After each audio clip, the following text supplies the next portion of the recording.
So I don't know about you guys, but whenever I'm reading something for like English or history or something that's super wordy and long, I always like to take out my pen and annotate to help me keep track and kind of keep straight of what's going on in the text. So in programming, this is a concept that also applies with comments.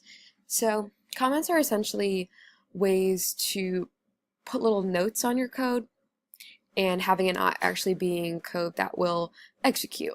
So there's two main functions that comments have. So one of them is, like I mentioned earlier, annotating. So if I want to remember basically what a line of code does, I could just do 2 / and you'll know it's a comment because it turns green. And I'll just put, so in this line of code, what is happening? Well, in this line of code, we're assigning, I don't know why it's all caps, assigning temperature to the result of right here of user prompt.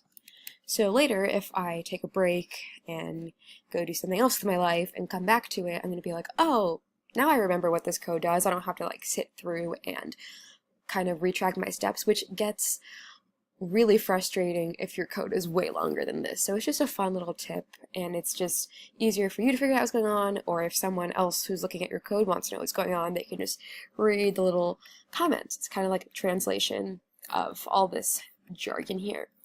And there's another thing that comments can do. So if you're like, wow, I want to change this print statement, like I'm thinking about it, but I'm not entirely sure.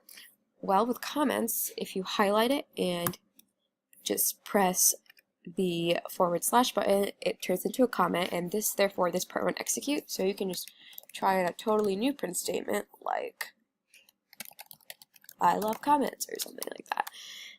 And when the program runs, it'll read this and not this. And this helps also when you don't feel like deleting something because you think you might want to come back to it later. And so it's kind of just keeping it there for future reference or just in case. So yeah, and you can also end up commenting a whole block of code by just highlighting it and pressing the / and then you can just undo whenever you'd like. And so comments are a pretty nifty tool to help you kind of keep track of your program and kind of keep straight what is going on throughout this entire thing. So I hope that helps you guys.